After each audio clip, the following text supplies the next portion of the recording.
Hello दोस्तों, dictation start होगी 3 second बाद।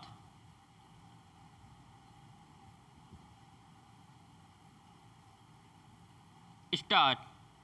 आज के समय में अर्थव्यवस्था और ईंधन का संबंध कुछ उसी तरह है जिस तरह मानव जीवन का संबंध ऑक्सीजन से है। भारत एक विकासशील अर्थव्यवस्था है और दुनिया का तीसरा सर्वाधिक ईंधन खपत करने वाला देश भी। चूँकि भारत अपनी खपत का ज़्यादातर हिस्सा आयात करता है, लिहाजा ईंधन की कीमत अर्थव्यवस्था को सीधे तौर पर प्रभावित करती हैं। ईंधन की कीमत बढ़ने से परिवहन और विनिर्माण लागत बढ़ती है और इसका नतीजा महंगाई के रूप में देखने को मिलता है। वाहनों की बिक्री घटती है तो अर्थव्यवस्था के दूसरे क्षेत्र भी प्रभावित होते हैं, क्योंकि वाहन उद्योग रोजगार मुहैया कराने वाला एक प्रमुख क्षेत्र है। इस स्थिति का बड़ा नुकसान आम जनता को भुगतना पड़ता है। पैराग्राफ। पिछले महीने 5 राज्यों के विधानसभा चुनाव खत्म होने के बाद पेट्रोल डीजल की कीमतों में वृद्धि का सिलसिला फिर से शुरू हो गया। मई में ही अब तक दर्जन भर से अधिक बार पेट्रोल डीजल की कीमतें बढ़ चुकी हैं और कई शहरों में पेट्रोल 100 रुपये के पार जा चुका है। फिलहाल इसकी वजह अंतर्राष्ट्रीय बाजार में कच्चे तेल की कीमत में वृद्धि बताई जा रही है। बेशक कच्चे तेल की कीमत में इस समय तेजी का रुख है, लेकिन जब कीमत बिल्कुल नीचे आ गई थी तब भी उसका लाभ आम उपभोक्ताओं को देने के बजाय सरकार ने उत्पाद शुल्क बढ़ाकर मुनाफा अपनी जेब में रख लिया था।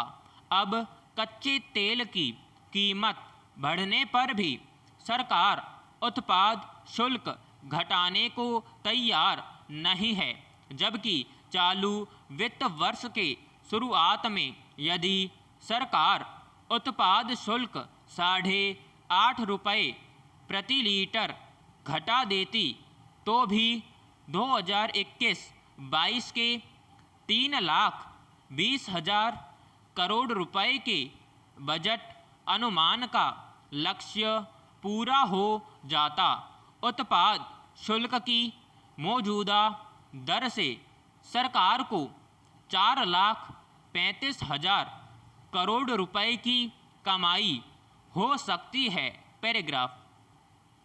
पेट्रोल और डीजल पर केंद्र के साथ ही राज्य सरकारें भी कर वसूलती हैं। मौजूदा समय में पेट्रोल की कुल कीमत का लगभग 63% हिस्सा केंद्र और राज्य के कर का है। इसी तरह डीजल पर दोनों कर का हिस्सा कीमत का लगभग 60% है। महामारी के कारण लोगों की कमाई घट गई है। अजीम प्रेमजी विश्वविद्यालय के एक अध्ययन के अनुसार देश की 23 करोड़ आबादी गरीबी रेखा के नीचे चली गई है, जिसकी कमाई 375 रुपये की न्यूनतम दैनिक दिहाड़ी से भी कम रह गई है।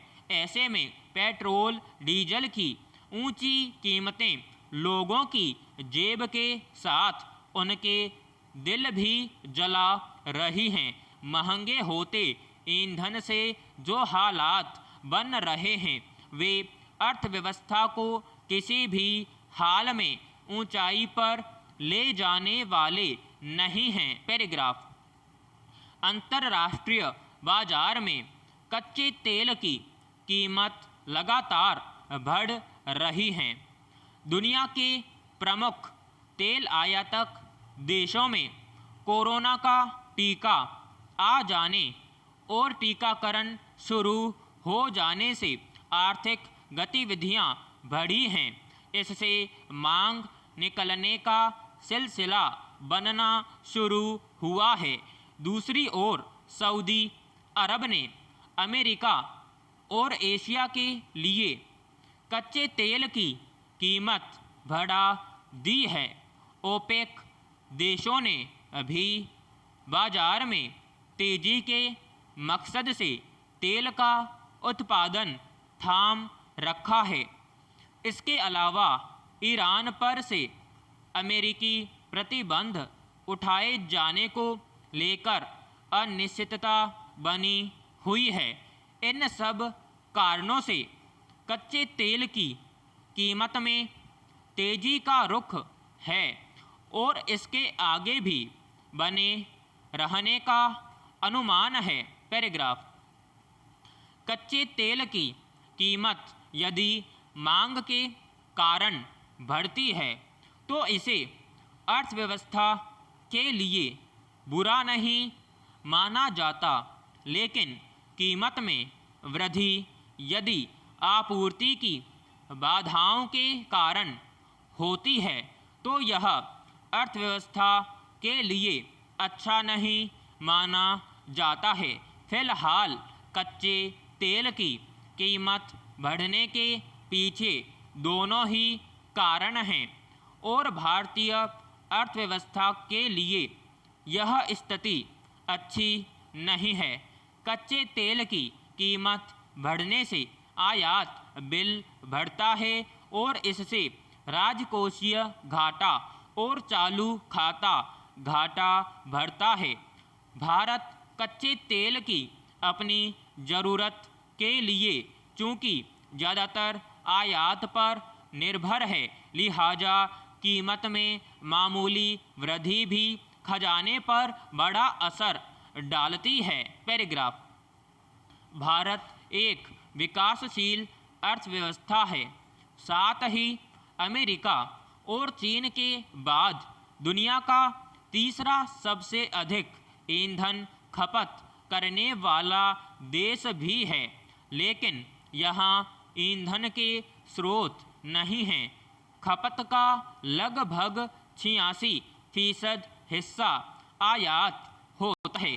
वर्ष 2013 और 2015 के बीच कच्चे तेल की कीमत में भारी गिरावट का भारत को भारी लाभ हुआ था। विराम समाप्त।